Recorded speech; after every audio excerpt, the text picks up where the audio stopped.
Bismillahirrahmanirrahim. Assalamualaikum warahmatullahi wabarakatuh. Alhamdulillahirabbil alamin. Wassalatu wassalamu ala asyrofil anbiya'i wal mursalin wa ala alihi wa ashabihi ajma'in. Amma ba'du. Puji dan puji syukur kita atas kehadiran Allah Subhanahu wa taala yang telah memberikan kita nikmat kesehatan dan kesempatan hingga kita bisa melakukan perkuliahan pada hari ini. Salawat berangkaikan salam mari kita hadirkan kepada baginda Nabi besar Muhammad sallallahu alaihi wasallam. Allahumma sholli wa sallim ala sayyidina Muhammad wa ala ali sayyidina Muhammad. Mudah-mudahan dengan kita bersalawat kepada Nabi kita mendapat syafaatnya di yaumil akhir kelak. Amin amin amin ya rabbal alamin.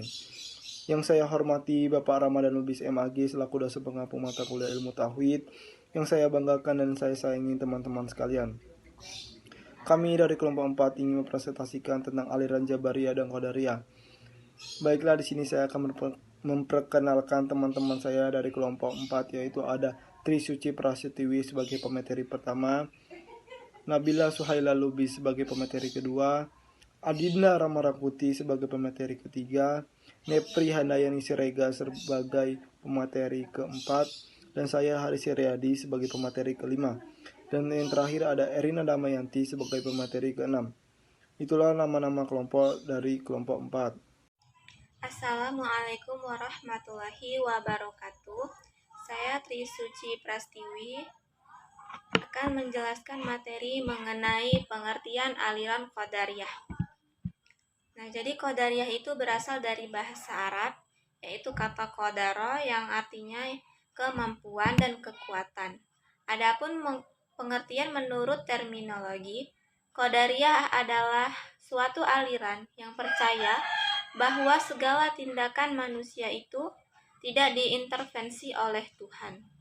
Aliran ini berpendapat bahwa tiap-tiap orang adalah pencipta bagi segala perbuatannya, sehingga ia dapat berbuat sesuatu dan meninggalkannya atas kehendaknya sendiri. Berdasarkan pengertian tersebut, dapat dipahami bahwa Qadariyah itu dipakai untuk satu paham yang memberikan penekanan atas kebebasan dan kekuatan manusia dalam mewujudkan perbuatan-perbuatannya. Nah, jadi manusia itu mewujudkan perbuatan-perbuatan itu dengan kemauan dan tenaganya sendiri.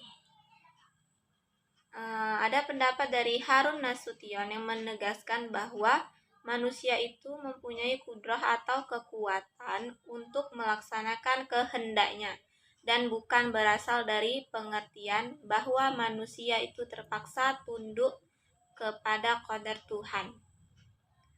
Adapun Ahmad Amin yang dikutip oleh Dr. Hadariansyah, orang-orang yang berpaham Qadariyah itu adalah mereka yang mengatakan bahwa manusia memiliki kebebasan dalam berkehendak dan memiliki kemampuan dalam melakukan perbuatan. Manusia mampu melakukan perbuatan yang mencakupi semua perbuatan, yaitu baik dan buruk. Kemudian masuk kepada latar belakang munculnya aliran Qadariyah.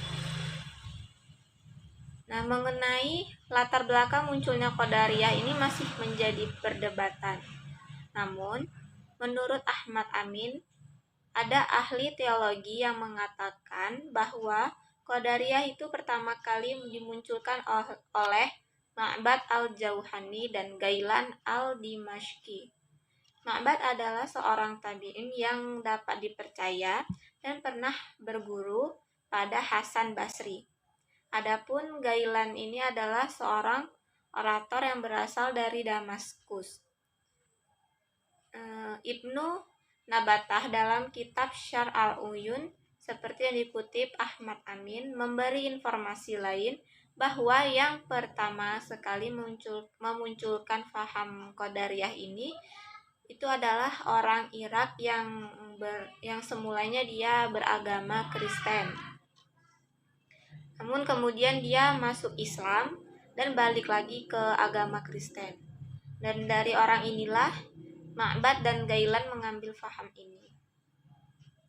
Adapun dalam versi lain yang menjelaskan bahwa Awal mula Qadariyah itu timbul sekitar tahun 70 Hijriah atau 689 Masehi yang dipimpin oleh Ma'bad al-Jauhani dan Al-Bisri dan Ja'ad bin Dirham pada masa pemerintahan Khalifah Abdul Malik bin Marwan, yaitu sekitar tahun 685 sampai 705 Masehi.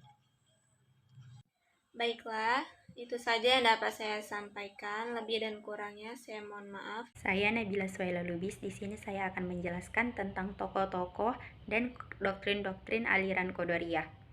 Tokoh-tokoh aliran Qadariyah yaitu Ma'bad al-Juhani dan Ghailan al-Dimashqi. Ma'bad al-Juhani dan Ghailan al-Dimashqi menurut Watt adalah penganut Qadariyah yang hidup setelah Hasan al-Basri. Kalau dihubungkan dengan keterangan Ad-Dahabi dalam Mizan al-Tidal seperti dikutip Ahmad Amin yang menyatakan bahwa Ma'bad al-Juhani pernah belajar pada Hasan al-Basri, maka sangat mungkin paham Qadariyah ini mula-mula dikembangkan oleh Hasan al-Basri. Dengan demikian, keterangan yang ditulis oleh Ibnu Nabata dalam Syarul Al-Wuyun bahwa paham Qadariyah berasal dari orang Irak Kristen yang masuk Islam dan kemudian kembali kepada Kristen adalah hasil rekayasa orang yang tidak sependapat dengan paham ini, agar orang-orang tidak tertarik dengan pikiran Qadariyah. Selanjutnya, doktrin-doktrin aliran Qadariyah. Harun menjelaskan pendapat Ghailan tentang ajaran Qadariyah bahwa manusia berkuasa atas perbuatan-perbuatannya. Manusia sendirilah yang melakukan perbuatan baik atas kehendak dan kekuasaan sendiri, dan manusia sendiri pula yang melakukan atau menjauhi perbuatan-perbuatan jahat atas kemauan dan dayanya sendiri. Ahmad Amin juga menjelaskan bahwa doktrin qadar lebih luas dikupas oleh kalangan Mu'tazilah, sebab paham ini juga menjadikan salah satu doktrin Mu'tazilah menjadi doktrin mereka. Akibatnya seringkali orang menamakan Qadariyah dengan nama Mu'tazilah, karena kedua aliran ini sama-sama percaya bahwa manusia mempunyai kemampuan untuk mewujudkan tindakan tanpa campur tangan Tuhan. Saya Adinda Rahma Rangkuti di sini akan menjelaskan pengertian aliran Jabariyah dan latar belakang munculnya aliran Jabariyah. Pengertian aliran Jabariyah dari segi bahasa, kata Jabariyah berasal dari bahasa Arab, yaitu jabar yang artinya memaksa. Maksud dari suatu golongan atau aliran yang berfaham Jabariyah ini bahwa semua perbuatan manusia bukan atas kehendaknya sendiri, melainkan ditentukan oleh Allah Subhanahu wa taala. Dalam arti bahwa setiap perbuatan yang dilakukan oleh manusia, perbuatan baik maupun buruk, semuanya telah ditentukan oleh Allah Subhanahu wa taala dan bukan atas dasar kehendak manusia itu sendiri. Adapun menurut Al-Syahrazani bahwa Jabariyah yaitu menghilangkan perbuatan dari hamba secara hakikat dan menyandarkan perbuatan tersebut kepada Allah.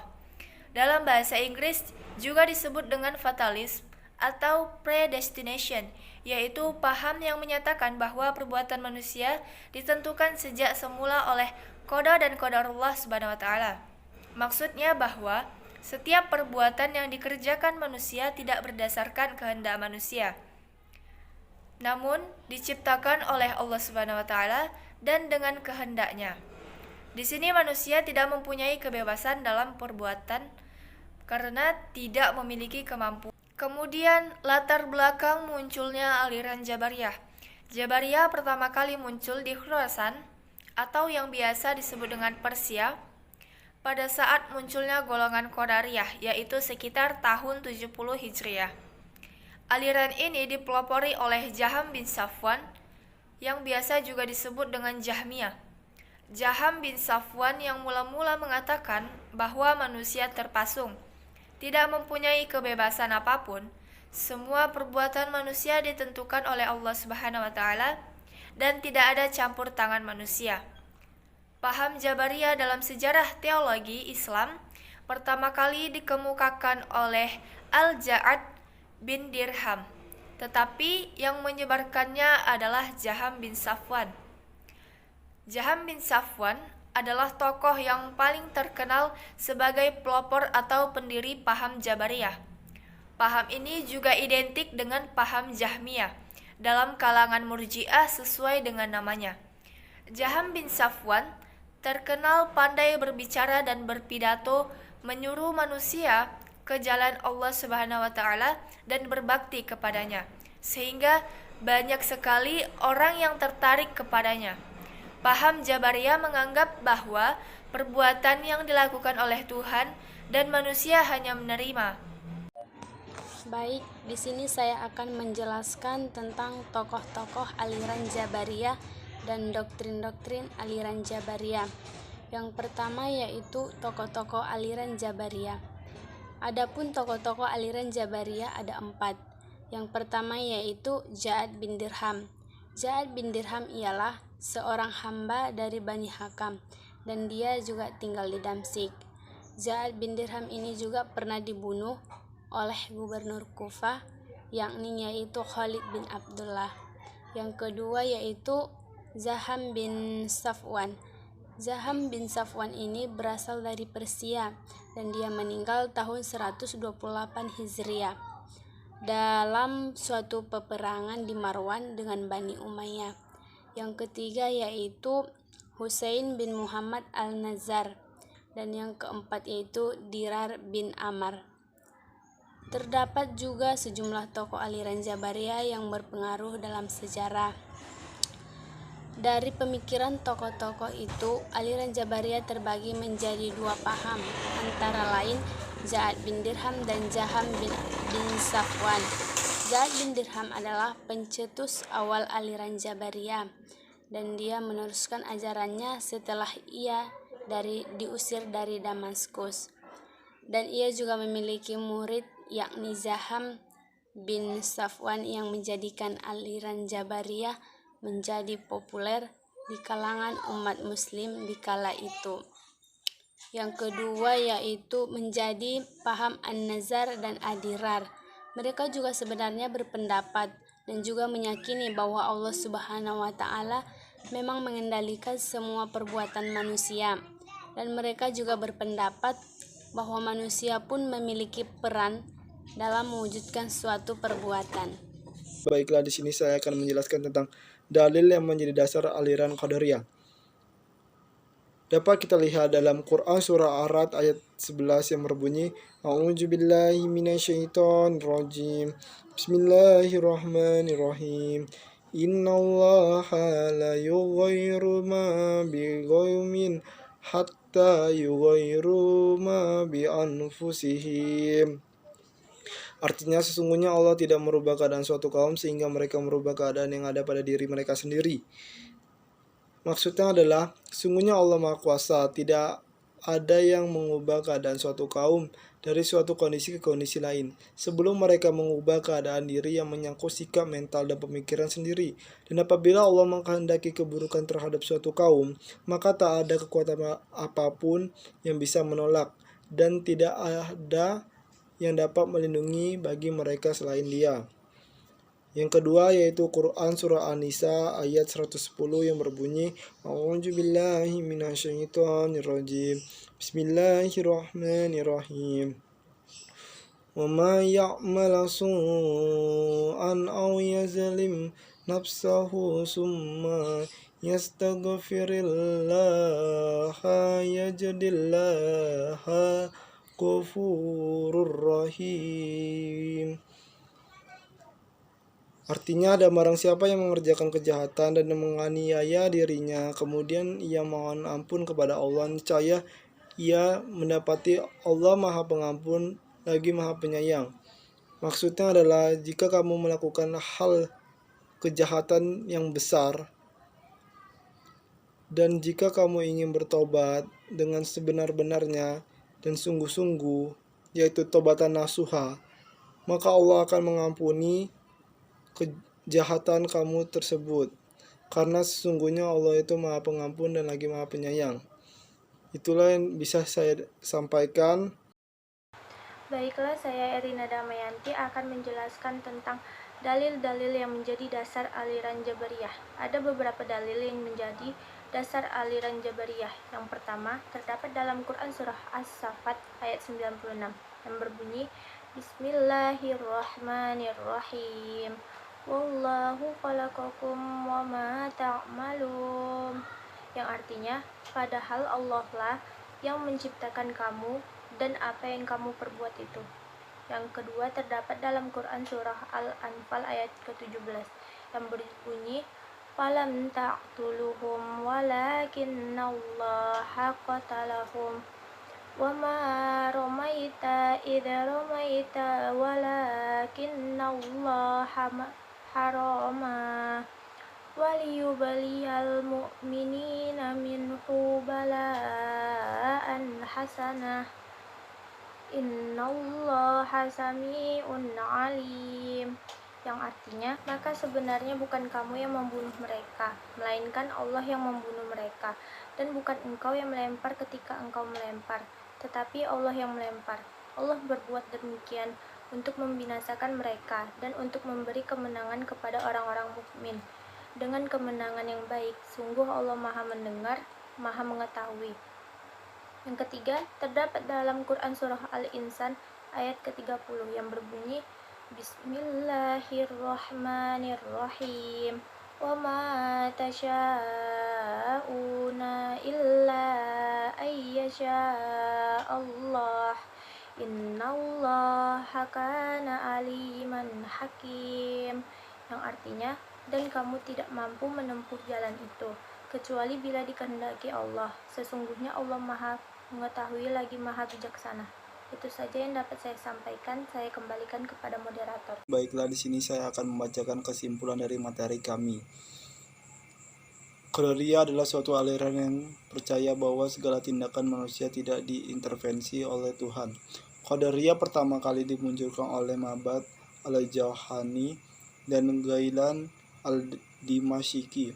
Tokoh-tokoh aliran Qadariyah yaitu Ma'bad al-Jauhani, Ghailan al-Dimashqi. Adapun doktrin-doktrin Qadariyah, Harun Nasution menjelaskan pendapat Ghailan tentang ajaran Qadariyah bahwa manusia berkuasa atas perbuatan-perbuatannya.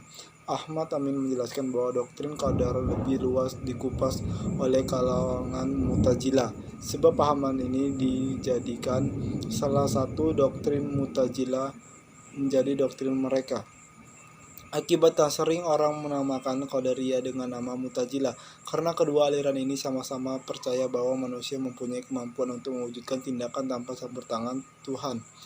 Dalil yang mendasari aliran Qadariyah yaitu Quran surah Ar-Ra'd ayat 11 dan Quran surat An-Nisa ayat 110. Aliran Jabariyah yaitu perbuatan manusia bukan atas kehendak sendiri, namun itu ditentukan oleh Allah. Dalam arti bahwa setiap perbuatan yang dilakukan oleh manusia, baik perbuatan baik ataupun buruk, jahat, semua ditentukan Allah dan bukan kehendak manusia. Jabariyah pertama kali muncul di Khurasan atau Persia pada saat muncul golongan Qadariyah, yaitu sekitar tahun 70 Hijriah. Aliran ini dipelopori oleh Jaham bin Safat. Adapun tokoh-tokoh aliran Jabariyah yaitu Ja'ad bin Dirham, Jaham bin Safat, Usaini bin Muhammad al-Nazar, Dirar ibnu Ammar. Doktrin-doktrin aliran Jabariyah menurut Asy Syahratsani berpendapat bahwa aliran Jabariyah dapat dikelompokkan menjadi dua bagian, yaitu ekstrim dan moderat. Dan dalil yang mendasari aliran Jabariyah yaitu Quran surah Asy-Syafat ayat 96 dan Quran Al-Nafal ayat 17 dan Quran Al-Insan ayat 30. Itulah kesimpulan dari materi kami yang dapat saya sampaikan.